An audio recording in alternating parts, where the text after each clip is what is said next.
Hello everyone, this is Shruti Garg and again I welcome you all on my channel that is Shruti Garg Knowledge Hub. Today we are going to continue our chapter Elasticity of Demand. In the previous videos we already had covered about the percentage method in which we had studied about how we can calculate the value of elasticity of demand. And in that video also I give you a question कि why what this minus sign represent, जो आपका percentage method में हमारा minus में answer आया था तो what this minus sign represent. So that minus sign represent कि आपका जो रिलेशनशिप होता है प्राइस और क्वांटिटी डिमांडेड में वो इनवर्स होता है. That inverse relationship is being showed by minus sign.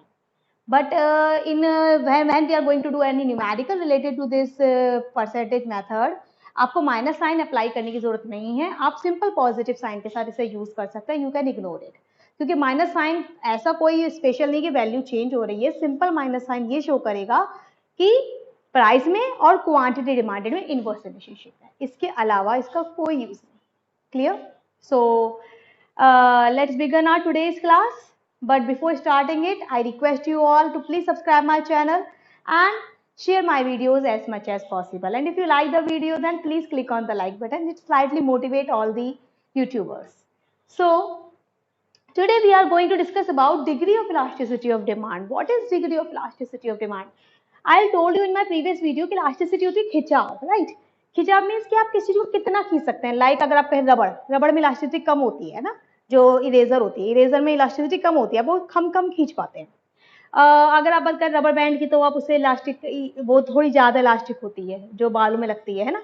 और अगर एक सिंपल रबर बैंड की बात करें जो आप रैप करने के लिए यूज़ करते हो वो आप ज़्यादा इलास्टिक हो पाती है. यानी कि जिसमें जितना ज़्यादा खिंचाव होगा उसकी इलास्टिसिटी उतनी ज़्यादा होगी और जिसमें कम खिंचाव होगा, जिसमें कम चेंज आएगा, उसकी इलास्टिसिटी उतनी ज़्यादा कम होगी. सो यानी कि हमारे पास डिग्रीज हैं, यानी कि हमारी इलास्टिसिटी अलग अलग हो सकती है. हो सकता है बहुत ज़्यादा चेंज आए, हो सकता है डिमांड पर बहुत कम चेंज आए प्राइस के चेंज होने से, हो सकता है बराबर का इम्पैक्ट पड़े, हो सकता है इनफाइनाइट इफेक्ट पड़ जाए. तो यही सब क्या है आपकी degrees of elasticity of demand. Clear? So our first degree of elasticity of demand is perfectly elastic demand. Perfectly elastic means ED is equal to infinite. इस केस में वो क्या कहते हैं कि आपने प्राइस, आपकी डिमांड क्या इनफाइनाइट है. आपकी डिमांड, आपकी इसी प्राइस पर आपकी डिमांड अननेसेसरी इंक्रीज हो रही है या डिक्रीज हो रही है. अगर आपने प्राइस में हल्का सा भी चेंज किया then demand turns to zero. यानी कि ये वो डिग्री है जिसमें वो इलास्टिसिटी नहीं मानते. ठीक है कि यानी कि अगर आपने प्राइस में इतना सा भी चेंज किया तो डिमांड बिल्कुल जीरो आ जाएगी. आप ये देखिए कितनी जबरदस्त इलास्टिसिटी है कि आपने प्राइस में इतना सा भी चेंज करा डिमांड बिकम्स जीरो. यानी कि 0.1% change and demand goes zero. इसका मतलब 100% zero. You can not change the price. That is called as perfectly elastic. Elastic है, बहुत ज्यादा इलास्टिक है. No need to confuse. Elastic मतलब खिंचाव इतना ज्यादा है. इलास्टिक वर्ड आपको डिमांड से रिप्रेजेंट करना है. इलास्टिक वर्ड का जो कंपैरिजन आप करेंगे वो किससे करेंगे कि इंपैक्ट डिमांड पर कितना हो रहा है. प्राइस की चेंज होने पर डिमांड पर कितना इंपैक्ट हो रहा है. तो डिमांड पर तो देखिए कितना जबरदस्त इंपैक्ट है कि प्राइस में इतना सा भी चेंज हुआ and demand turns to zero. So this is called as perfectly elastic demand. तो आपने इसमें ये दिखाएंगे कि आपने प्राइस में, प्राइस आपका क्या है सिंपल फिक्स है, प्राइस में कोई चेंज नहीं करा. इसी प्राइस पर कभी Q है, कभी Q1 है, कभी Q2 है. आप प्राइस में चेंज नहीं कर सकते. If you change the price and demand turns to zero.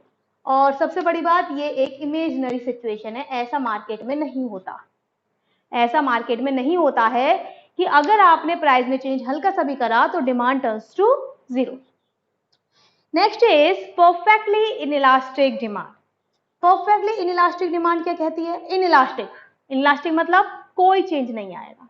Perfectly elastic मतलब प्राइस आप कितने रख लो, कितने ही ऊपर कर लो, कितने नीचे कर लो, कितने ही आप चेंज कर लो, whatever you want to be do with your prices, but आपकी डिमांड बिल्कुल भी चेंज नहीं होगी. इसका मतलब परफेक्टली इनइलास्टिक, बिल्कुल फिक्स है, बिल्कुल अपनी जगह से नहीं हिलेगा.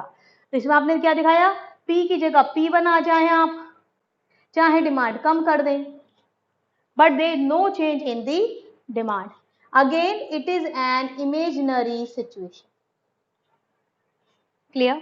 Next, highly elastic demand. Highly elastic demand मतलब कि प्राइस में अगर आप हल्का सा चेंज करते हैं तो डिमांड पर ज्यादा असर होगा, but not more than infinity, infinity तक नहीं पहुंचेगा, इन्फिनिटी से कम, ठीक है। तो यानी कि आपने प्राइस में हल्का सा चेंज करा, आपका प्राइस पी से पी बनाया और आप डिमांड देखे कितनी ज्यादा चेंज हो गई। So this is called as highly elastic demand and it is represented by ED is greater than 1। यानी कि अगर आपका आंसर 1 से ज्यादा आ रहा है, then it means your that product has high elasticity, उसकी क्या है, ज्यादा इलास्टिसिटी है, that is called as highly elastic demand. Clear? ये किस केस में हो सकता है? ये आपका हो सकता है जैसे लग्जरियस गुड्स है आपके, लग्जरियस गुड्स में आप नॉर्मली देखते होंगे कि जैसे अभी हमने कहा दिवाली ऑफर आ रहा है, अभी हमें लग रहा है कि लग्जरियस गुड्स है, आपको मशीन खरीदनी है, वॉशिंग मशीन खरीदनी है, या फिर आपको रेफ्रिजरेटर खरीदना है, आप देखते हैं इलेक्ट्रॉनिक आइटम्स हैं, या फिर आपके घर के सोफा सेट है, ठीक है, कोई भी चीज ऐसी जो आपकी लग्जरी को शो करे, यानी कि आपकी नेसेसिटी नहीं है बट आपकी क्या है, लग्जरियस है, लग्जरी है, तो उसके प्राइस फ्लक्चुएट होने पर आप उसकी डिमांड को चेंज कर देते हैं। यानी कि एट प्रेजेंट अगर किसी प्रोडक्ट की डिमांड प्राइस ज्यादा है तो व्हाट आई विल थिंक कि दिवाली आएगी तो प्राइस कम होंगे, I will purchase it at that time, यानी कि 2 से 3 महीने के बाद खरीद लेंगे, it's not a big deal. Clear? So इसीलिए प्राइस के चेंज होने पर जब डिमांड पे बहुत ज्यादा असर आए, that is called as highly elastic demand. Then again less elastic demand, less मतलब कि प्राइस में तो आएगा ज्यादा चेंज, डिमांड में आएगा कम चेंज। ये कब हो सकता है? जब आपकी कोई नेसेसरी गुड्स हो, नेसेसिटी है किसी गुड्स की आपको, नेसेसिटी गुड्स में ऐसा हो जाएगा जैसे कि मेडिसिन हो गया, ठीक है, या फिर आपके घर में मैरिज आ रही है, अब मैरिज है ही 10 दिन बाद, 15 दिन बाद, अब आप ये नहीं सोचेंगे कि चीजें महंगी हैं सस्ती हैं, अगर आपको जो चीज चाहिए उस वक्त वो चाहिए, उसकी आप डिमांड बहुत ज्यादा फ्लक्चुएट नहीं कर पाएंगे। क्लियर? तो प्राइस में ज्यादा चेंज आने से डिमांड में जब बहुत कम चेंज आए, respect to price, that is called as less elastic demand and it is represented by ED less than 1। Clear? Next is unitary elastic. Unitary elastic मतलब कि change in price is equal to change in quantity, price में जितना change आएगा उतना ही change आपकी किस में आएगा, क्वांटिटी में भी आएगा। यानी कि वो ये कह रहे हैं कि यूनिटरी इलास्टिक है भाई, जितना परसेंटेज आप प्राइस का चेंज करेंगे उतना ही परसेंटेज हम लोग किसका चेंज कर देंगे, अपनी डिमांड का चेंज कर देंगे। Clear? So this is called as unitary elastic demand, कि जितना प्राइस में चेंज आता है उतना ही इसकी डिमांड में चेंज आता है। लाइक स्कूटर हो गए, कार हो गई, कार भी नहीं, स्कूटर हो गए, नॉर्मल गुड्स हो गए जो आपकी लाइफ के ना तो लग्जरियस में है ना नेसेसिटी में है, ठीक है, नॉर्मल गुड्स हैं आपकी लाइफ के, तो that comes under the unitary elastic demand. यानी कि इन सभी डायग्राम को हमें समझ में आया कि डिग्री कौन कौन सी है। पहली है परफेक्टली इलास्टिक, जिसमें प्राइस आपके चेंज हो नहीं हो सकते वरना डिमांड बिल्कुल जीरो हो जाएगी, इसमें आप प्राइस कुछ भी रखें डिमांड चेंज बिल्कुल नहीं होगी, that is perfectly inelastic demand. Then highly elastic demand, जब प्राइस में हल्का सा change and demand turns to demand effect more than the change in the demand price. Less elastic, the effect on demand is less than the percentage change in its price, and unitary elastic means when the change in price is equal to the change in the quantity, percentage change, दोनों में क्या है, बराबर है। These 5 are the degrees of elasticity of demand. So if we are going to represent it on a single diagram, then how we are going to represent it? We can say like this: x 0 y, here we represent price and here we represent quantity demanded, right?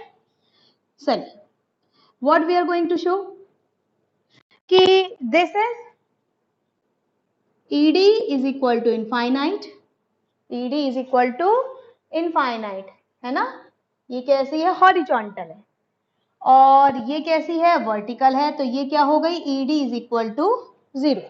चल, this is ED is equal to 1 means change in price is equal to change in quantity. Then above than that ED than 1 and below it is ED less than 1. तो आपने एक ही diagram पर पांचों degree आपने दिखा दी। You are going to show all the 5 degrees in a single diagram. Clear? This is called as degrees of elasticity of demand. Then इसका मतलब we also had understood one important point regarding it. Flatter the curve greater the elasticity. इसी के अंदर हम एक बात और समझते हैं कि जितना कर्व फ्लैट होगा उतनी ज्यादा इलास्टिसिटी होगी। आप ये देखिए बिल्कुल भी फ्लैट नहीं है, बिल्कुल सीधा डंडा खड़ा है, that is called as perfectly inelastic. फिर थोड़ा सा चेंज हुआ तो ईडी लेस देन 1, और थोड़ा फ्लैट हुआ तो ईडी इक्वल टू 1, और थोड़ा फ्लैट हुआ that is ED greater than 1, और ज्यादा फ्लैट हो गया, बिल्कुल फ्लैट हो गया, that is called as ED is equal to infinity.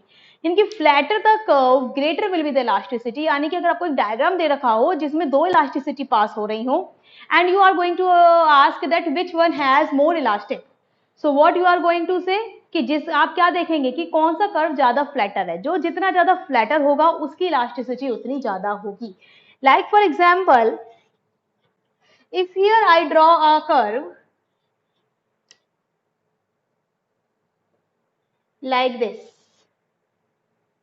this one is dd and this one is d1 so in this case which one is more flatter? साफ साफ दिख रहा है d1 is more flatter.